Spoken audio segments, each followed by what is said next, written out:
오늘 함께 나누실 말씀은 요한복음 연속설교 계속돼서 우리 11장 17절부터 27절까지 말씀을 보도록 하겠습니다. 요한복음 11장 17절에서 27절 말씀이 되겠습니다. 저 한 절 여러분 한 절 돌아가면서 17절부터 보시겠습니다. 예수께서 와서 보시니 나사로가 무덤에 있은지 이미 나흘이라. 많은 유대인이 마르다와 마리아에게 그 오라비의 일로 위문하러 왔더니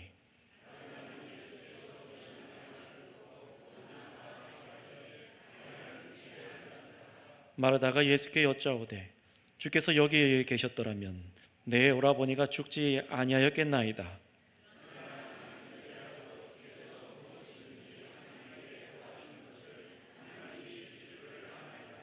예수께서 이르시되 내 오라비가 다시 살아나리라.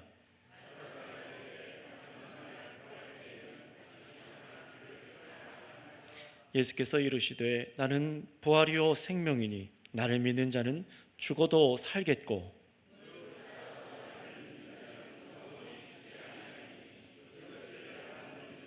이르되 주여 그러하오이다.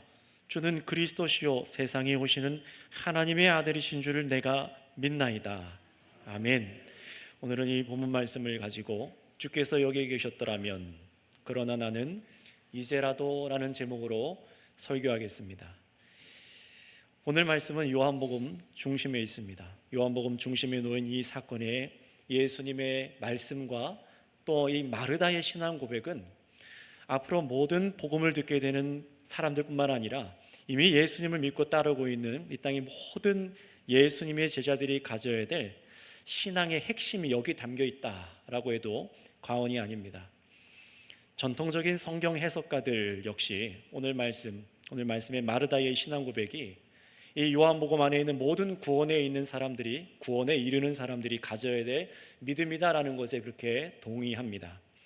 그런데 이 말씀이 중요한 까닭은 단지 이 말씀이 요한복음 중심에 있기 때문이 아니라, 그것만이 아니라 더 중요한 이유는 이 땅에 살아가는 우리 사람이 통제하지 못하고 있고 너무 강력해서 우리가 절망하게 되는 바로 그 죽음이라는 것 앞에서 바로 우리들의 믿음이 요구되고 있고 바로 그 믿음의 고백을 마르다가 하고 있기 때문에 그래서 중요한 것입니다. 이 믿음이 우리 안에도 있어야 된다는 것이죠. 여러분, 이 세상의 것들을 우리가 잃어버릴 때가 있어요. 다시 찾을 수 없을 때가 있습니다. 바로 그럴 때 우리가 절망하지 않습니까? 이런 면에서 죽음이라는 것은 그 중에 가장 우리 사람을 절망하게 만드는 것이죠. 왜냐하면 다시는 돌이킬 수가 없기 때문에 그렇습니다. 오늘 말씀에 나온 그래서 이 마르다라는 여인이 바로 그런 상황에 처해 있어요. 자신의 사랑하는 오빠 이 나사로가 병들어 죽은 겁니다. 그런데 이 여인만 아니라 마르다의 여동생 이 마리아와 그 죽은 나사로 역시 이 남매가 소망을 갖고 있던 것이 있어요. 어떤 것입니까? 바로 이 예수님이, 이 땅에 오신 예수님이 자신들을 사랑해요. 그리고 자신들이 병들어서도 예수님께서 우리에게 오셔서 치료만 해주신다면 얼마든지 이 세상에서 안전하게 살 수 있다는 그 소망이 있는 사람들입니다. 그러나 예수님을 믿은 이들 남매의 소망이 산산조각 났으니 그게 뭡니까? 바로 죽음입니다. 죽음이에요. 예수님께서 이런 나사로에게 오신 것은 그가 죽은 지 이미 4일째 되던 날이라고 오늘 성경에 기록하고 있어요. 그러니 이들이 보기에도, 이 여동생들이 보기에도 이미 나사로를 살릴 기회가 영영 지나가 버린 겁니다. 당시 유대인들의 장례 풍습은 날씨가 중동 땅이 덥기 때문에 사람이 죽으면 곧바로 천에 싸서 얼굴을 덮어서 동굴을 파서 그렇게 묻습니다. 돌문을 굴려서 넣어놓는 거죠. 그게 첫째 날, 장례 첫째 날 하는 거예요. 그리고 나머지 6일 동안 곡하면서 죽은 사람을 같이 가족들을 위문하기 위해서 예루살렘에서 온갖 곳에서 와서 같이 이렇게 위로하는 풍습이 이 유대인들의 풍습이에요. 그런데 그렇게 4일째나 됐습니다. 이미 장례식이 한창 지난 그런 시간에 예수님께서 오신 거예요. 예수님께서 뭘 할 수 있을까요? 이 마르다도 사실 그런 생각이 있겠죠. 그래서 마르다는요, 중간에 애곡하다 말고 예수님께서 이 베다니로 오셨다는 소식을 듣고 나서 뛰어나갑니다. 얼마나 성격이 급한지. 우리가 다른 곳에서 보는 것처럼 이 마르다는 막 행동파잖아요. 얼마나 성격이 급한지 먼저 예수님께서 오신 길로 뛰어나가 예수님을 만납니다.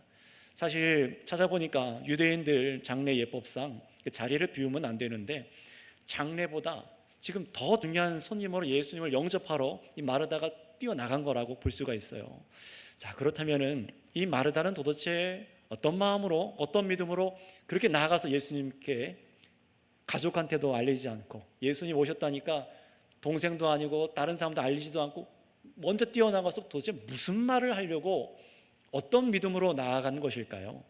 우리 21절, 22절을 통해서 확인해 보도록 하겠습니다. 같이 읽겠습니다. 시작.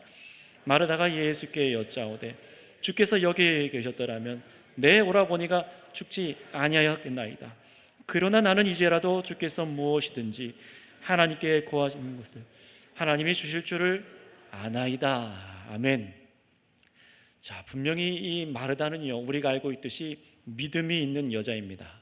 그러나 금방 읽으신 이 두 구절을 통해서 우리가 확인할 수 있는 것이 있어요. 이 말에는, 이 마르다의 감정 안에는요, 예수님을 향한 믿음만이 아니라 잘못된 것도 지금 섞여 있어요. 뭐라고 합니까? 예수님이 여기 계셨더라면 내 오빠가 죽지 않았을 것입니다. 긍정적인 의미도 있지만 부정적인 의미도 있죠. 예수님이 안 계셔서 어쩔 수 없었습니다. 왜 지금 오신 겁니까? 이런 뉘앙스도 있는 겁니다. 이 말은 예수님을 소망하는 말이긴 하지만 잘못된 신앙이 섞여 있는 것이 분명히 보여요. 그것을 두 가지로만 말해보자면, 첫 번째, 예수님이 멀리서도 말씀으로 나사로의 병을 낫게 해줄 수 있는 그런 분이라는 사실을 이 마르다가 미처 믿지 못하고 있는 것이 보여요. 무슨 말입니까? 예수님이 어디 계시느냐, 예수님의 몸이 여기 있어야만, 내가 지금 아픈데 여기 있어야지만 나을 수 있었다라고 그렇게 생각하는 거예요. 마치 이런 겁니다. 예수님의 능력이 장소에 구애를 받는다라고 생각하는 것이 지금 보이는 거죠. 두 번째 잘못은 무엇입니까? 예수님이 이곳에 계셨더라면 우리 오빠가 죽지 않았을 것입니다 라는 말은 훌륭한 믿음의 고백 같아 보이지만, 이것은요, 한편으로 불신앙의 말이기도 합니다. 왜 그렇습니까? 예수님의 말씀 없이, 예수님께서는 아직 어떤 말도 하지 않으셨어요. 그런데 뭐라고 생각하고 있는 겁니까? 예수님의 말씀 앞서서 자신의 마음에 확신하고 있는 바를 지금 얘기하는 거예요. 이것도 불신 중에 하나입니다. 말씀 이상으로 자기 확신을 갖는 건 역시 그것은 성경에서 말하는 참된 믿음이 아니라는 거예요. 이 마르다가 가진 믿음의 한계가 있는 것을 성경이 지금 의도적으로 기록해서 보여주는 겁니다. 물론 이것이 하나님의 아들을 이 땅에서 처음 경험하고 예수님을 처음 겪는 사람들이 당연한 반응은 맞아요. 여러분, 이것이 사실 우리도 마찬가지 아니었습니까? 예수님을 처음 믿는다고 해서 자동적으로 모든 진리를 알거나 모든 간구가 선명해지는 것이 아니잖아요. 잘못된 것도 끼어들고 잘못 구하기도 하고, 이 마르다의 모습이 딱 우리의 모습과 같아요. 믿음은 있는데, 믿음으로 따라는 나섰는데 뭔가 아직 어설퍼요. 바로 이런 모습이 우리 믿는 사람들이 점차 예수 그리스도의 말씀을 힘써서 알아야 되는 이유이기도 하고, 주의 말씀 안에서 믿음에 장성해 가야 되는 이유가 여기 있는 것입니다. 자라나지 않으면, 주의 말씀을 알지 않으면 이렇게 무지한 가운데 빠져서 잘못 알고 고통 가운데 있게 되는 것이에요. 그리고 아직 이때는 어떻습니까? 예수님께서 십자가에 죽으시고 부활하시기 전입니다. 우리는 이 모든 이루어짐을 알고 있지만 아직 이 마르다는 그것을 겪기 전이에요. 주님의 사역이 마무리되지 않은 시점입니다. 그러니 예수님께서는요, 아버지께서 주신 주님의 양떼, 곧 이 믿는 제자들, 이 마르다를 포함해서 이들이 정말 구원에 이르게 하는 참된 믿음을 갖게 하기 위해서 오늘 이와 같은 사건을 겪게 하시는 거예요. 다시 말하면 우리도 이 말씀을 통해서 정말로 구원에 이르는 참된 믿음이 무엇인가, 예수님께서 우리에게 주시고자 하는 그 믿음이 무엇인가를 배울 수 있다는 것이죠. 근데 이것을 조금 반대로 말하면 무슨 말이냐면, 예수님께서 가르쳐 주시지 않으면, 주의 말씀을 알지 않고는 우리는 그 어떤 것도 온전하게 믿을 수 없고 그 어떤 진리도 깨닫지 못하고 이 세상의 허망한 그런 지식에 빠져 있게 되는 어리석은 존재라는 것을 알게 되는 것입니다. 그러니 여러분, 주의 말씀을 알기에 힘쓰시기 바랍니다. 주님께서 먼저 마르다에게 오셨어요. 주님께서 먼저 다가오셨고 마르다는 거기에 응답한 것뿐이에요. 여러분, 그러나 이것이 우리의 모습입니다. 주님께서 먼저 우리를 찾아오세요. 위기에 빠지고 죽음에 빠지고 절망 가운데서 주님께서 먼저 오셨습니다. 거기에 대한 반응은 무엇입니까? 우리가 부족해도 연약해도 나아가 주님 앞에 간구하는 것입니다. 여러분, 그래서 보세요. 주님께서는 이 불완전한 믿음 가운데 있는 마르다의 이 계속된 주님을 향한 간구를 물리치지 않으십니다. 너 왜 그런 식으로 구해라고 그러고 마르다를 혼내지는 않습니다. 어떻게 합니까? 주님을 따르기로 한 사람들에게 어떠한 태도가 있어야 되는지 이 마르다의 태도를 통해서 보여주세요. 22절에 마르다가 이렇게 말하죠. 그러나 나는 이제라도 주께서 무엇이든지 하나님께 구하는 것을 하나님이 주실 줄을 아나이다 라고 말합니다. 자, 여기도 여러분 분명히 믿음의 고백이지만 애석하게도 잘못된 인식이 끼어 있어요. 이걸 빨리 우리가 캐치해야 됩니다. 자신의 오빠 나사로가 죽었지만 그럼에도 지금이라도 주께서 무엇이든지 구하시는 것을 하나님이 주실 줄을 믿는다라고 말을 해요. 이 말을 겉으로 보면 주님께서 이 죽은 오빠 나사로를 예수님이 살려주실 것을 나사로가 마음에 믿고 있나 보다, 이렇게 우리가 생각할 수 있지만 사실 그렇진 않습니다.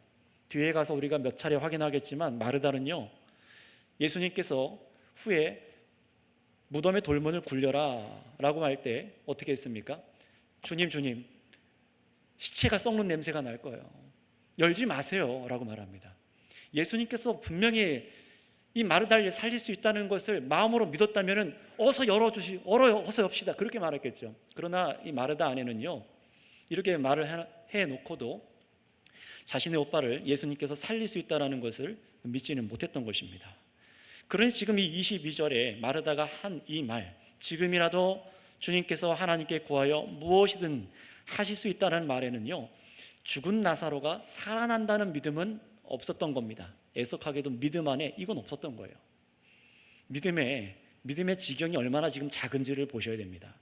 그럼에도 불구하고 이 마르다의 이 21절 말은 분명히 믿음은 믿음이에요. 어떤 믿음이냐? 나사로는 죽어서 이제 어쩔 수 없지만 그럼에도 불구하고 나의 믿음은 당신 예수님께서 하나님께 구하면은, 아버지께 구하면 무엇이든지 이루어질 수 있는 친밀한 관계인 것을 나는 의심하지 않습니다. 우리 주님과 아버지 하나님과의 관계를 내가 의심하지 않습니다 라는 말을 하는 거예요. 물론 이 믿음도 하나님께서 선물로 주시는 믿음에 우리 굉장히 중요한 믿음입니다. 그러나 주님께서 주시고자 하는 믿음은요, 이 정도가 아니에요. 더 자라나서 우리가 깨닫기 원해요. 어떤 겁니까? 이 마르다의 간구를 잘 보세요. 예수님께서 하나님께 나아가는 유일한 분인 것을 알고는 믿고 있어요. 뭐라고 말했습니까? 우리 당신 주님께서 하나님께 간구하는 것은 하나님께서 들어주실 줄을 믿습니다 라고 말해요. 무슨 말입니까? 예수님이 하나님 아버지께 통하는 문이라는 것, 예수님을 통해서 하나님께 우리가 나아갈 수 있다는 것, 이거는 믿고 있는 거예요. 그러나 문제는 무엇입니까? 마치 예수님을 그저 하나님 아버지께 대신 기도를 빌어주는 도구와 같이 여기는 것도 여기에 껴 있어요. 아직 무지한 거죠. 성경은 이런 마르다의 말을 있는 그대로, 오류가 있는 채로 기록해 두었습니다. 왜냐하면 이것이 신앙인이 참 믿음에 이르기 전에 갖고 있는 예수님에 대한 무지이기 때문에 그래요. 주님의 양은 목자의 음성을 알고 분명히 예수님께 나오게 되어 있습니다. 그러나 그 믿음과 구하는 기도의 수준은요, 처음부터 완전하지 않아요. 그럼에도 주님께서는 이 마르다와 같이 주께 어떻게 했어요? 묻고 간구하고 때로는 좀 따지는 것 같아도 주님이 누구신지 믿음에 이르도록 하는 이 과정에 우리도 있어야 된다는 사실을 이 말씀을 통해 보여주시는 겁니다. 이 마르다가 처한 상황을 보세요. 앞서 21절에 마르다는요, 엄청난 한계에 부딪히지 않았습니까? 주께서 여기 계셨더라면은, 과거에 그랬더라면은, 지나간 과거를 돌이킬 수 없는 것 때문에 지금 좌절하고 있어요. 심지어 조금 어떻게 노력해보면 극복할 만한 문제도 아니에요. 죽음이라는 절망적인 상황을 지금 이 마르다가 만난 겁니다. 그런데 마르다의 기도는요, 돌이킬 수 없는 과거, 죽음이란 절대적인 절망의 그 앞에서도 어디를 찾아가서 기도하는 거예요? 예수님께 나아가서 기도하는 겁니다. 다른 데로 가지 않았어요. 예수님 왜 이제 오셨냐? 예수님이 왔다는 소식을 듣고도 만약에 좌절했다면 어떻게 했을까요? 아휴, 이제 와서 뭘 어쩌겠다고 하고 나가지 않았을겠죠. 딴 데 갔을 겁니다. 예수님 냉대했을 겁니다. 그러나 그녀 안에는요, 겨자씨만한 그 믿음이 있는 거예요. 그렇게 고통스러운 상황, 죽음이란 절망적인 상황에서도 나는 압니다. 지금이라도 주님께서 무언가 하나님 아버지께 구하셔서 행하실 것을 나는 믿습니다라는 그 믿음 하나 있었던 겁니다. 여러분, 우리 역시 마찬가지 아닙니까? 우리의 기도는 흠이 있고 완전하지 못할 때도 분명히 있습니다. 무지하여서 도대체 우리가 뭐라고 구하는지 잘못 구할 때도 분명히 있어요. 그러나 그럼에도 다 끝났다, 지나간 과거를 되돌릴 수도 없고 도저히 이 문제는 해결할 수 없다라고 그렇게 우리의 막단 골목에 서게 되는 것 같을 때가 있잖아요. 그럼에도 예수님을 믿고 우리는 나아가 주님께 아뢰야 되는 것입니다. 그게 무엇입니까? 기도라는 것이죠. 그게 기도라는 것이잖아요. 평안하고 내 계획을 위해서, 내가 구상하는 것을 위해서만 기도하는 게 아니잖아요. 여러분, 우리가 정말로 기대해야 될 믿음의 가장 중요한 것은 무엇입니까? 도저히 말도 안 되는 그 상황 앞에 나아가 믿음을 잃지 않고 기도하는 것입니다. 잘못 구하고 실수할 수 있어요. 그러나 여러분, 두려워하지 마시기 바랍니다. 거기서 멈추지 마세요. 내가 잘못 구할까 봐, 나 기도도 못하던 사람인데 한 번도 해본 적이 없는데. 아니요, 바로 그 절망적인 상황 앞에 주님께로 나아가시기를 바랍니다. 기도해야 돼요. 여러분, 믿음은 바로 이런 것입니다. 우리가 다 알고 유창하게 구하는 것이 아니라 불가능함 속에서, 이 죽음과 같이 아무것도 손쓸 수 없는 상황 속에서도 예수님께 그걸 맡기는 겁니다. 아뢰는 겁니다. 때로는 툴툴툴툴 댈 수도 있겠죠. 원망의 말이 섞여 나올 수도 있겠죠. 그러나 믿음으로 주께 간구하는 그 자리로 나아가셔야 되는 거예요. 여러분, 그런 문제들이 있는 분이 계십니까? 이 한 주간 기도하세요. 새벽에도 저녁에도 나오셔서, 지하 예배실은 항상 열려 있잖아요. 또 혼자 기도하는 상황이 안 될 때 이 예배실로 와서 기도하세요. 간구하셔야 되는 것입니다. 다른 이에게 뛰어나가서 이리저리 세상에서 답을 막 구하고 찾는 게 아니라 오직 하나님의 일을 이루시는 예수님을 찾는 여러분 되시기 바랍니다. 자, 그렇다면 여러분, 이렇게 부족하고 무지하고 믿음의 오류투성인 이 마르다의 말과 이 고백을 예수님께서는 어떻게 하셨을까요? 예수님께서는요, 이 마르다를 꾸짖지 않으시고 사랑하시며 이 마르다가 전혀 예상하지 못했던 말씀을 이렇게 한마디 하십니다. 그게 어떤 말인지 우리 23절 예수님의 말씀을 읽어보겠습니다. 시작. 예수께서 이르시되 내 오라비가 다시 살아나리라. 아멘. 내 오빠가 살아나리라 라고 분명하게 말씀하시죠. 여러분, 근데 이 말씀을 잘 보세요. 앞에서 이 마르다의 말처럼 예수님께서 이 말을 듣고 나서, 마르다의 간구를 듣고 나서 어떻게 하십니까?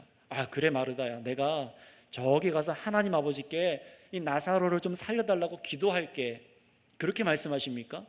중간에 있는 어떤 그냥 메신저처럼만 얘기하십니까? 그렇지 않으시죠. 마치 예수님께서는요, 나사로를 다시 살리실 분이 예수님 자신인 것처럼 말씀하시는 거예요. 내 오빠가 살아나리라고 선언하시는 것이죠. 사실 이 나사로를 다시 살리는 일은 하나님의 영광과 또 이 일을 통해서 아들이 영광받기 위해서 예수님께서 요단강 건너편에서 12 제자들에게 이 일을 이미 말씀하셨죠. 가서 나사로를 일으키러 가자, 잠들어 있는 나사로를 살리러 가자, 예수님께서 이미 얘기하셨어요. 그러니 예수님은요, 여기 그냥 놀러 온 것도 아니고 위문받기 위해서 온 것도 아니고 또 위로하기 위해서 온 거 아닙니다. 가장 절망의 상황에 예수님이 오시는 이유가 무엇입니까? 우리 인생의 절망의 상황에 예수님이 왜 찾아오십니까? 살리기 위해서입니다. 그냥 같이 걸어줄게 정도가 아니라 살리기 위해서입니다. 그렇다면 이 나사로를 다시 살리려 마르다를 시작으로 우리들에게 어떤 믿음이 있어야만 한다고 하시는데, 어떤 믿음을 우리에게 주시려고 하시는 걸까요? 우리 먼저 마르다가 예수님께서 나사로를 살리겠다 하시자 뭐라고 대답했는지 우리 24절 말씀도 한번 읽어볼게요. 시작. 마르다가 이르되 마지막 날 부활 때에는 다시 살아날 줄을 내가 아나이다. 아멘. 내 오라비가 다시 살아나리라 하니까 뭐라고 했습니까? 맞아요. 마지막 날에는 우리 오빠가 다시 살아나서 부활하게 될 걸 나는 믿습니다 라고 말합니다. 여러분, 이 마르다의 대답, 이 대답은요, 이 마르다만이 아니라 당시에 예수님의 제자들이 갖고 있는 믿음의 한계입니다. 믿음의 한계예요. 분명히 믿기는 믿는데 약간 반쪽짜리 믿음 같은 거예요. 예수님께서는 분명히 내 오빠 나사로가 다시 살아나리라 라고 말씀하셨습니다. 현재형이에요. 그런데 지금 이 마르다는 뭐라고 대답한 거냐면 이런 거예요. 맞아요 예수님, 마지막 날에, 마지막 그 대부활의 날이 오면은 우리 오빠 나사로도 그때 살아나겠지요. 그 미래에 가서 살아나겠지요. 그런데 그 멀리 있는 부활은 지금 나에게 위로가 안 되네요. 지금 이런 얘기를 하는 겁니다. 분명히 마르다는요, 당시 유대인들과 그리스도인들이 공통적으로 갖고 있었던 마지막 부활에 대해서 의심하지 않아요. 이것이 사실이니까요. 물론 예수님께서 이미 이전부터 자신이 마지막 날에 믿는 자를 다시 살리실 것을 가르치셨기 때문에 마르다도 이 믿음을 갖고 있는 것이 분명합니다. 이것이 우리가 갖고 있어야 될 미래의 소망이죠. 그러나 문제는 뭡니까? 그녀의 문제는 뭐예요? 그녀의 소망이, 생명의 소망이 저 먼 미래에만 머물러 있다는 사실입니다. 뭔가를 놓치고 있어요. 그게 무엇입니까? 그리스도인이 지금 이 순간 갖고 있는 생명을 놓치고 있다는 겁니다. 지금 현재 내 안에 역동하고 있는 생명에 대해서는 믿음이 없는 것이 지금 드러나는 거예요. 이게 무슨 말인지 여러분 잘 들어보세요. 그리스도인들이, 성도들이 냉랭해지고 믿는 자가 왜 절망하고 좌절하게 되는지 오늘 여기에 답이 있어요. 예수님께서는 마르다와 당시 제자들만이 아니라 세상의 모든 예수님 믿는 사람들을 위해서 그래서 다음과 같은 아주 중요한 가르침을 주십니다. 어떤 말씀을 우리에게 은혜로 주시기 위해서 말씀하셨는지 25절 26절 말씀 읽어보겠습니다. 25절 6절입니다. 시작. 예수께서 이르시되 나는 부활이요 생명이니 나를 믿는 자는 죽어도 살겠고 무릇 살아서 나를 믿는 자는 영원히 죽지 아니하리니 이것을 내가 믿느냐. 아멘. 예수님께서는 자신을 뭐라고 하십니까? 나는 부활이요 생명이다 라고 말씀하십니다. 여러분 이것을 믿으십니까? 이 말씀이 어떤 의미인지를 정말로 믿고 있는지 한번 확인해 보세요. 이 말씀이 의미하는 바는 여러 가지 우리들의 오해를 멈추고 잘못된 어그러진 믿음을 바르게 펴니다. 예수님은 단지 하나님 아버지께 우리 사람 대신 기도만 해주시는 그런 존재로 계신 분이 아니라는 거지요. 또 그래서 죽음에서 부활하는 능력과 영원히 사는 영생을 예수님께서 어디서 가져와서 그렇게 우리에게 주시는 분이 아니라는 거예요. 여러분, 누가 우리에게 생명을 주신다고 말씀하시는 겁니까? 바로 예수님 자신, 부활이며 생명이신 예수님 자신이 사람을 영원하게 살게 하는 생명이다 라고 말씀하시는 겁니다. 그러니 예수님께서 죽은 나사로를 다시 살리셔서 이 표적을 보게 하시려는 그 이유가 뭐냐면은 예수님이 바로 사람이 다시 부활이며 다시 생명, 정말로 사람이 부활이며 생명이 된다는 것을 믿게 하시기 위해서요. 누가요? 다른 그 누구도 아니라 예수님 자신이 바로 너희들의, 바로 이 죽은 나사로의, 우리 모든 믿는 사람들의 생명이 바로 자기 자신이다라는 사실을 믿게 하기 위함입니다. 마지막 날 사람이 다시 살아나는 것도 곧 부활이요 생명이신 예수님 자신 때문이라는 것을 가르쳐주기 위함인 거예요. 그런데 이 가르침은요 여기서 끝나지 않습니다. 아까 마르다처럼 맞아요 예수님, 우리가 마지막 날 예수님 때문에 다시 살아나죠, 이 믿음 분명히 우리 안에 있습니다. 그런데 예수님께서는 한 발 더 나아가셔서 현재 우리들에게 26절에 한 가지를 더 분명하게 가르치시고 믿음을 요구하세요. 이렇게 말씀하시죠. 살아서 나를 믿는 자는 영원히 죽지 않을 것이니 이것을 내가 믿느냐라고 하세요. 이게 무슨 의미입니까? 부활하며 영원히 사는 생명을 얻는 날이, 부활 생명을 얻는 날이 먼 미래에 가서 예수님 재림하시는 그때 가서야 우리의 부활 생명을 얻게 되는 게 아니라 언제 얻는다고 말씀하시는 거예요? 따라해 주시면 감사하겠습니다. 지금이에요. 지금 현재 예수 그리스도를 믿어 내가 그와 함께 연합해 있는 지금이라는 겁니다. 주님께서 이거를 믿냐라고 물으시는 거예요. 지금 여러분 안에, 예수 믿는 여러분 안에 부활 생명이 있다는 것이 믿어지냐라는 거예요. 죽음이 빼앗지 못하는 생명이 믿는 신자 안에 지금 있다라고 주님 말씀하시는 겁니다. 분명히 우리 몸이, 저와 여러분들의 몸이 아직 죽음을 겪지 않았지만 이미 이 부활 생명을 소유하고 있다는 사실을 믿으래요. 그러니 여러분, 이 말씀을 여러분 오해하지 말고 잘 이해하셔야 돼요. 예수님께서는 우리가 이 몸의 죽음을 경험하지 않고 그렇게 영원히 불로 불사할 것이다, 그렇게 가르치시는 것이 아닙니다. 예수님께서 이 말씀을 하시는 것은 영생에 대해서 말씀하시는 거예요. 실제로 여러분, 예수님께서 뒤에 가서 나사로를 다시 살리시지 않습니까? 나사로가 어떻게 됩니까? 이 땅에서 다시 살아나서 영원히 살았어요? 아닙니다. 똑같이 이전의 사회생활로 돌아가서 살다가 똑같이 우리처럼 다시 죽었어요. 이 땅에서 우리 지금 현재 몸으로 영원히 살도록 하신 것이 아니라는 거예요. 예수님께서 말씀하시는 이 죽음을 보지 않는다는 것은 지금 현재 우리의 몸이 죽음에 이르지 않는다고 말하는 게 아니라는 겁니다. 여전히 죽기 전에 갖고 있었던 그 몸 그대로 살다가 다시 몸의 죽음을 겪은 것이 나사로예요.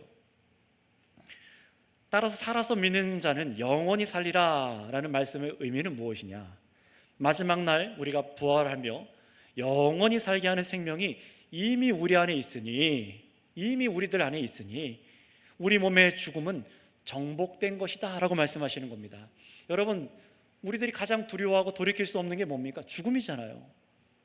그런데 여러분, 예수님 뭐라고 하시는 겁니까? 그 죽음이 정복됐대요. 그 죽음이 정복된 상태에 있대요. 그거 믿냐라고 물으시는 거예요. 여러분은 죽음이 정복됐다는 것을 믿으십니까? 내가 죽음에 이르게 되지만 그 죽음이 정복되었다는 것을 정말 믿냐라는 거예요. 다시 말하면은 나는 예수 그리스도를 믿는 동시에 죽음을 이긴 상태가 되었다라는 것입니다. 바로 이 진리를 믿냐라고 지금 예수님께서 마르다에게 물으시는 겁니다. 마르다만 아니라 저와 여러분에게 말씀하시는 거예요. 이 진리를 믿을 때 부활이며 생명이신 예수님을 믿음으로 내 안에 성령으로 계시다는 이 사실이 믿어지기 시작할 때 그 순간부터 신자는요, 아주 놀라운 은혜 가운데 거한다는 사실을 깨닫게 돼요. 이 사실을 알기 때문에 삶이 변하기 시작합니다. 마르다를 예를 들어서 설명해 볼까요? 마르다는 죽음 때문에 슬퍼하고 애통했잖아요. 자신의 오빠 나사로가 병들어서 죽어요. 분명히 기대 수명이 있는데 갑자기 죽은 거예요. 그것도 예수님이 계셨으면 살았을 텐데 그러지 못해서 그 기회를 놓쳐서 죽은 거예요. 얼마나 고통스러워요. 그런데 자신의 오빠 나사로가 죽고 아주 먼 미래인 마지막 날에 다시 살아날 것을 믿습니다. 그때 가서야, 미래에 가서야 하나님이 주시는 평안, 곧 샬롬이라고 말하는 그 평안 가운데 오빠가 마지막 날 가서야 거하게 될 것을 그렇게 믿고 있었어요.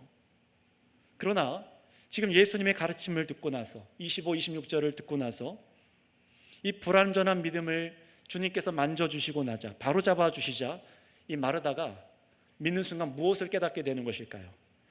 이미 지금 내가 예수님이 주시는 부활과 영원한 생명 속에 내가 지금 들어와 있구나.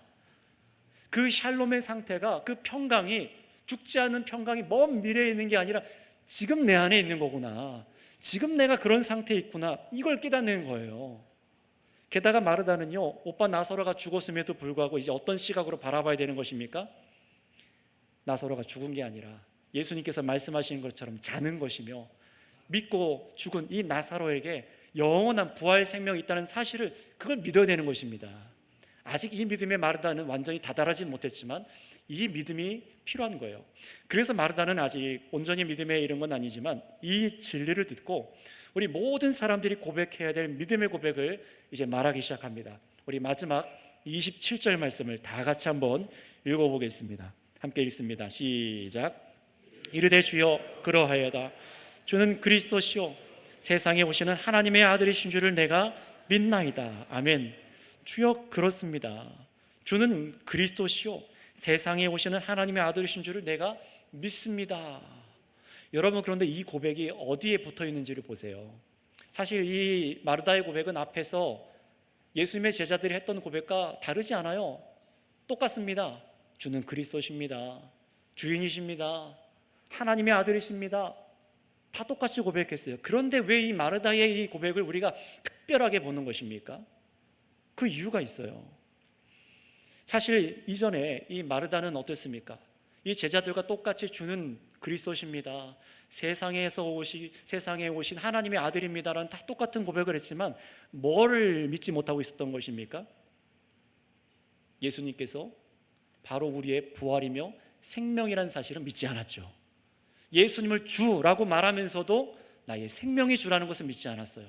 예수님을 그리스도라고 말하면서도 지금 나의 왕이신 것을 믿지 않았습니다. 나를 정말 죄에서 건져내신 것이 선명하게 믿어지지 않은 거예요. 세상에 오셔서 생명을 주신 그 양식이라고 그렇게 고백을 했는데도 불구하고 지금 내가 예수님과 함께해서 영원한 생명을 얻고 있다는 사실은 믿지 않고 주는 그리스도십니다라고 앞에서 고백했던 겁니다. 그러나 이제 이 새롭게 고백한 것 같은 이 말은요, 전혀 의미가 달라진 거예요. 똑같은 말이지만 의미가 달라진 겁니다. 그러니 예수님께서는 그런 불완전한 믿음에 있던 마르다를 이제 분명한 참된 믿음에 이르게 하시는 거예요. 내가 이것을 믿느냐? 물음에 마르다가 답한 겁니다. 그렇습니다. 주는 그리스도시요 세상에 오시는 하나님인 아들인 줄을 내가 믿습니다. 이제 이 신앙 고백은요, 이전과 다른 무게를 갖고 있어요. 다른 의미를 갖고 있어요. 예수님을 믿어 구원받았다는 것이 진정으로 어떤 의미인지를 새롭게 인생 가운데 받아들여지는 고백을 하는 겁니다. 그러니 여러분, 우리도 똑같이 지금 이 진리에 서지 않았습니까? 예수님께서 이 말씀을 기록하셔서 생명의 말씀을 글자로 문자로 읽게 하셔서 듣게 하고 계시지 않습니까? 그러나 역동하는 이 생명 앞에 주님께서 물으시는 거예요. 너도 이 사실을 믿느냐? 이 진리를 믿느냐라고 지금 물으시는 겁니다. 여러분이 정말 예수님이 부활이며 생명이라는 이 사실을 참되게 받아들이고 믿는다면, 정말로 그렇게 믿고 계신다면 묵상해 보세요. 여러분들의 내면을 들여다보세요. 여러분이 무엇을 가지고 있는지 한번 보세요. 우리가 한 번 겪게 될 몸의 죽음에도 결코 빼앗기지 못하는 거대하고 아름다운 승리가 정말로 내 안에 있는지를 한번 보세요. 그게 무엇입니까 도대체? 앞에서 우리 찬양대가 찬양 불렀던 것처럼 이 세상 가운데 정말로 족하다라고 말하는 그 승리가 내 안에 있어야 되는데 그게 뭔지를 보라는 거예요.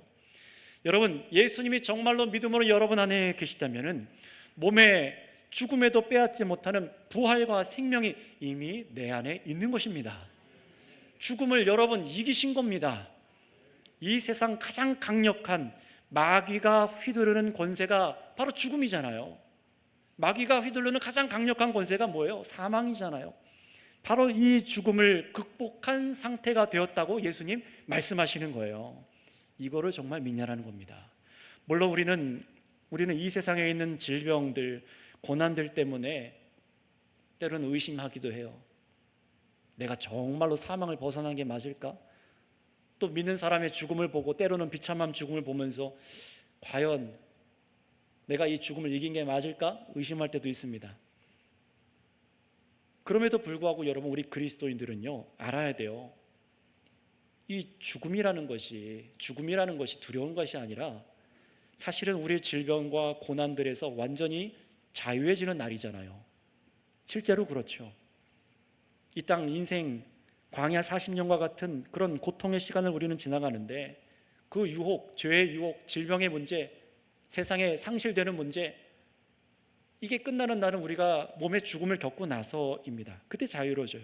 그러나 그 죽음을 맞기 전에 이미 먼저 믿고 깨달으라는 거예요. 지금 우리가 겪는 질병, 고난, 지나가 버린 일들, 그때 내가 그랬더라면, 그때 주님께서 이렇게 해주셨더라면, 내가 잃어버린 것들이 있잖아요. 그래서 설령 몸의 죽음을 겪는다고 해도 그런 것들이 예수님으로 인해서 내 안에 시작된 이 부활 생명을 결코 그 무엇도 빼앗을 수 없다는 사실을 믿으라는 겁니다. 그것 때문에 여러분 기쁘고 즐거워하는가? 따라서 여러분, 우리는 세상에서 시간이 지나면서 여러분이 가장 소중하게 여기는 그런 어떤 기회들을 잃어버린 것 같을 때가 있잖아요. 빼앗긴 것 같고 중요한 것을 잃어버린 것 같은 때라도 세상에서 가장 강력한 죽음마저 이긴 더 큰 승리에 참여하고 있다는 사실을 여러분 믿으시길 바랍니다. 성경은 이걸 믿으라고 말합니다. 주님께서는 여러분의 미래의 부활 소망이 선명하게 원하세요. 미래의 부활 소망이 선명하게 원하십니다. 이것도 우리가 가져야 될 믿음입니다. 그러나 그 부활 생명을, 미래에 있는 부활 생명을 지금 현재로 가져와서 믿으라고 하십니다. 굉장히 중요한 거예요. 다시 말씀드립니다. 미래의 부활 소명이 선명하게 될 뿐만 아니라 그 미래의 부활의 생명의 소망을 지금 여러분 현재로 가져와서 믿으라고 하십니다. 살 수 있는 기회가 지나가 버린 것 같은 그 때에도, 심지어 죽음이라는 강력한 절망이 있어도 낙심하지 말라는 거예요. 왜 마치 예수님이 계신데도 세상을 다 잃어버린 것처럼 낙심하고, 왜 마치 살 기회를 놓쳐버린 것 마냥 고통스러워하고 감정의 휘몰아침을 당하고 있고, 부활이며 생명이신 예수님이 계신데도 왜 죽음 앞에 겁을 내는 사람처럼, 죽음에 진 사람처럼 그렇게 행동하고 있냐라는 것입니다. 믿음의 성도 여러분, 예수님이 여러분에게 주시는 승리가 무엇입니까? 믿는 여러분에게 지금 소유하게 하신 영원한 승리가 무엇입니까? 그것은 그 무엇도 아닌 바로 부활이며 생명 예수 그리스도십니다. 부활 생명이 바로 우리의 승리예요. 악한 자들이 기대하는 것처럼 믿기만 하면은, 노력만 하면은 예수님께서 우리에게 세상의 많은 재물들을 다 소유하게 해주실 것이다. 예수님 그렇게 말씀하시지 않았습니다. 그 어디에도 그렇게 말씀하신 바가 없습니다. 있으면 성경을 찾아와서 가져와 보세요. 주님께서는 그런 승리를, 이 땅에 사라져버릴 승리를 약속하지 않으셨어요. 오히려 험악한 이 세월을 우리가 겪는 동안, 이 세상을 사는 동안 실패하고 허망함에 빠지게 될 때도 있지만 두려워하지 말라는 거예요. 상실한 것, 잃어버린 것에 집착하고 겁낼 필요가 없다라고 말씀하십니다. 왜냐하면 주님께서 여러분을 일으키시고 승리하게 하시는 것은 영원한 부활이며 생명이기 때문에 그렇습니다. 이것을 믿느냐 물으시는 거예요. 여러분, 여러분은 예수님을 주님이라고 부르잖아요. 그런데 이런 부활 생명의 주인인 것을 믿음으로 부르시기 바랍니다. 이제는 주님 하는 것이 달라지셔야 돼요. 여러분, 예수님을 그리스도로 알고 믿고 있는데 정말로 우리를 죄와 사망에서 건져내신 것이 지금 나를 건져내신 것을 믿음으로 그리스도라고 고백하셔야 돼요. 예수님이 세상에 오실 하나님의 아들이심을 믿어야 되는데, 그 믿음이 어떤 믿음이 됩니까? 정말로 믿는 자의 부활이며 생명이 되시기 위해서, 생명의 양식이 되기 위해서 오신 하나님의 아들이신 것을 믿으셔야 됩니다. 그분이 지금 우리와 함께 계신 거예요.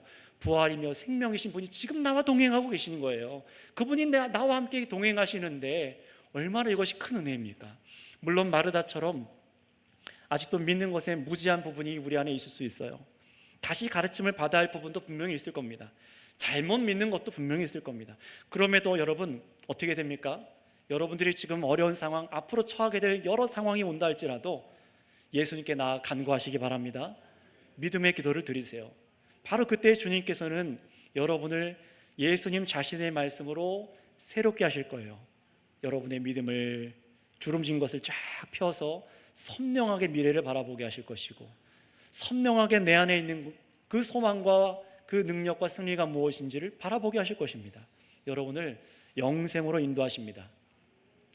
저기 어떤 왕궁으로 우리를 인도하시는 게 아니라, 이 땅에 세워진 건물로 인도하시는 게 아니라, 어떤 명예와 지위로 인도하시는 게 아니라 영생으로 인도하러 주님께서 오셨다는 사실을 믿으시기 바랍니다. 그때 바로 우리에게 가려져 있던 것 걷어내시잖아요. 내가 이거 잊어버려서 난 죽을 거야, 망했어, 그거 걷어내시는 거예요. 내가 부활 생명을 잃어버린 적이 단 한 번도 없었구나, 그걸 보게 하시는 거예요. 내가 예수 믿고 단 한 번도 이 부활 생명을 잃어버린 적이 없었구나, 가장 소중한 것이 내 안에 있었구나, 내가 왜 이것 때문에, 이 돈 때문에, 사람 때문에, 질병 때문에, 이런 일들 때문에 낙심하고 낭망하고 있었지? 그제서야 보게 하시는 겁니다. 그제서야 우리는 어떻습니까? 내가 지난날에 놓쳐버린 기회들, 원망들에서 자유해질 뿐만 아니라 지금 내가 예수님을 믿어 얻은 승리가 무엇인지 마음에 선명하게 돼요. 막 온갖 잡동사니가 내 서랍안에 가득 쌓여 있는데 다 치워지고 한가운데 한 번도 잃어버린 적 없는 주님의 생명이 버젓이 내 안에 있음을 발견하게 됩니다. 그리고 요란하던 그 나의 감정과 소리들은 온데간도 없고, 마치 다 얻은 것처럼, 세상의 모든 것을 다 얻은 사람처럼 평강이 넘치기 시작하는 것이죠. 왜 그렇습니까? 우리 몸과 이 삶은 날이 갈수록 낡아지고 쇠하여지고 반드시 죽음에 이르게 되지만, 예수님께서 우리 안에 시작하신 이 속사람, 부활 생명으로 시작하신 이 속사람은 날로 날로 새로워지는 것이 확실하기 때문에 그렇습니다. 따라서 성도 여러분, 주님의 말씀을 듣고 계신 여러분, 무엇이 이 세상에서 우리를 좌절하게 만드는 것입니까? 지나간 기회입니까? 예수님이 계셨더라면, 그때 나한테 이렇게 해주셨더라면, 여러분들이 잃어버린 어떤 건강, 물질, 사람입니까? 아니면 점점 다가오는 돌이킬 수 없는 그 죽음 때문에 좌절하고 있습니까? 여러분, 그것이 우리를 좌절하게 하는 것이 아니에요. 여러분, 우리가 좌절하게 되는 이유는 예수님을 바로 믿지 못하기 때문입니다. 믿음이 없기 때문입니다. 예수님이 부활이며 생명이라는 이 놀라운 진리와 믿는 나를 영원히 다시 살릴 마지막 날의 부활 생명이 바로 예수님께서 내 안에 계심으로 이미 주어졌다는 사실을 망각하고 있기 때문에 좌절하는 거예요. 따라서 선교교회 사랑하는 성도 여러분, 또 믿음이 있으나 흔들린 분이 계십니까? 다시 기억하고 기도하세요. 예수님이 왜 나를 그때 도우시지 않았습니까? 왜 나를 내버려 두셨습니까? 지금 이 문제를 처리하는데 아무것도 보이지 않고 낭망하고 있다면 연약한 중에 기도하세요. 그리고 나서 이 마르다와 같이 연약하지만 이 고백 드리시기 바랍니다. 그러나 나는 이제라도 예수님이 행하실 줄을 믿습니다. 주님께서 어떻게 하실까요? 여러분 각자에게 분명히 무언가를 묵상하게 하실 겁니다. 뭔가 세밀하게 붙잡아 주시고 세워주실 겁니다. 그걸 목사는 모릅니다. 그러나 이 주님의 말씀을 힘입어서 저와 여러분들이 확실하게 믿을 수 있는 한 가지는 무엇이냐면은, 주님께서 사랑하시는 자기 제자들에게 부활 생명의 믿음을 일으켜 주시고 낭망하던 마음의 평안을, 그리고 예수님이 참 그리스도이신 것이 정말로 믿어지고 세상에 오시는 하나님의 아들이심을 고백할 수 있는 그 믿음의 자리로 인도하실 것을 우리는 믿습니다. 이 주님의 은혜가 우리 선교교회 모든 식구들 가운데 있기를 축복합니다. 함께 기도하기 원합니다. 기도하겠습니다. 오늘 말씀을 듣고 우리가 참으로 얼마나 큰 은혜 가운데 있는지를 상기하세요. 아직 믿음이 없으십니까? 이 믿음, 바로 이 영생의 믿음을 우리에게 주시기 위해서 예수님이 오셨습니다. 낭망하지 않도록, 두려워하지 않도록, 우리가 잃어버린 것에 좌절하지 않도록 주님께서 누구신지를 바라보세요. 아, 예수님 주님이시죠, 그리스도시죠, 하나님의 아들이십니다. 입으로만 고백하면 뭐합니까? 그 믿음의 내용이 빠졌는데요, 바로 예수님이 부활이고 생명이셔서 지금 내가 두려워할 것이 없다라는 사실을, 그 믿음이 내 안에 있기 원합니다. 내가 이 진리를 붙들겠습니다. 하나님, 내가 이렇게 마르다처럼 낭망하는 그 자리에서도, 연약한 중에서도 주님을 찾게 하여 주시옵고 나의 믿음을 붙잡아 주시고 참으로 이 부활, 이 영생에 이르는 그 믿음으로 내 안에 세워 주시옵소서 하고 이 시간 우리 주여 한번 부르고 다 같이 기도하도록 하겠습니다. 주여 하나님 감사합니다. 우리는 이 세상에 있는 물질과 또 건강과 또 지나가 버린 시간들, 놓쳐버린 기회들, 그리고 죽음이라는 것 앞에 얼마나 두려워하고 낭망하고 좌절하는지 모릅니다. 예수님을 주로 그리스도로 믿는다고 하면서도, 하나님의 아들이라 고백하면서도 얼마나 우리가 반쪽짜리 불완전한 믿음을 갖고 있는지 모릅니다. 주님, 이런 마르다를 내치지 않으시고 사랑하셔서 그의 믿음을 다잡아 주시고 빚어주신 것처럼, 주님, 나의 믿음을 새롭게 하여 주시옵소서. 우리의 믿음을 새롭게 하여 주시옵소서. 우리의 믿지 못함을 용서하여 주시옵소서. 그래서 주님, 참으로 우리가 이 땅 살아가는 가운데 얼마나 큰 영광을 갖고 있는지, 저 미래의 부활이 아니라 지금 그 부활 생명을 내가 소유하고 있다는 사실을 믿어서 담대하게 하여 주시고 두려워하지 아니하게 하여 주시고 근심하지 아니하게 하여 주시옵소서. 마치 생명을 잃어버린 사람처럼, 예수님을 잊어버린 사람처럼 행동하지 아니하게 하여 주셔서, 주님, 이 믿음이 참으로 우리 가운데 참으로 보석과 같이 빛나게 하여 주시고, 하나님 아버지, 참으로 가장 내 마음의 높은 자리에 두어서 언제든지 바라보며 좌절하지 아니할 수 있도록 역사하여 주시옵소서. 사랑하는 주의 성도들, 이 땅에 있는 것들로 인하여서 우리는 낭망할 때가 있음을 고백합니다. 주님, 우리는 연약하나 그러나 주님이 강하시고 주님은 생명이신 줄 믿사오니, 주님, 우리 안에 이 부활 생명이 참으로 예수 그리스도로 인하여 주어졌다는 사실을 믿게 하여 주시고, 하나님, 아직 예수 그리스도를 알지 못하고 믿지 못하는 자들이 있습니까?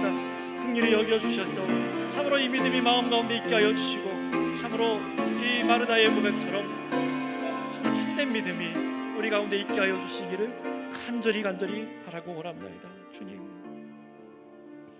주님, 마르다가 주여 그렇습니다, 주는 그리스도시요 세상에 오시는 하나님의 아들이신 줄을 내가 믿습니다 라고 고백했습니다. 이 믿음의 고백을 하게 하신 것이 우리 예수님인 줄 믿습니다. 연약하고 반쪽짜리 믿음이며, 아니 자랑할 것 하나 없는 그런 원망 섞이고 불분명한 믿음에도 불구하고 정말 자신에게로 오신 그 좌절과 죽음이 있는 자리로 오신 예수님을 피하지 않고 그 앞에 나아가 아랬던 이 마르다에게 귀한 믿음을 주신 줄을 믿습니다. 주님, 우리에게 이 믿음이 필요합니다. 내가 만들어낼 수 없는 이 믿음이 우리에게 필요합니다. 우리를 긍휼히 여겨주셔서 참으로 부활 생명이 저 먼 미래에만 있는 게 아니라 지금 우리에게 믿는 우리 안에 역동하고 있다는 사실을 믿어 의심하지 않게 하여 주시옵소서. 그래서 결코 낭망하지 않게 하여 주시고, 우리가 이 세상에서 예수님을 믿어 얻은 승리가 무엇인지 잊어버리지 않게 하여 주셔서 이 부활과 생명이라는 보화를 내 마음 한가운데 가장 높은 곳에 두어서 날마다 바라보게 하여 주시고, 그 구원의 은혜를 감격하게 하여 주시고, 세상에서 모든 것을 이길 수 있는 힘을 허락하여 주시옵소서. 감사드리며 우리 구주 예수님의 이름으로 기도드렸사옵나이다. 아멘.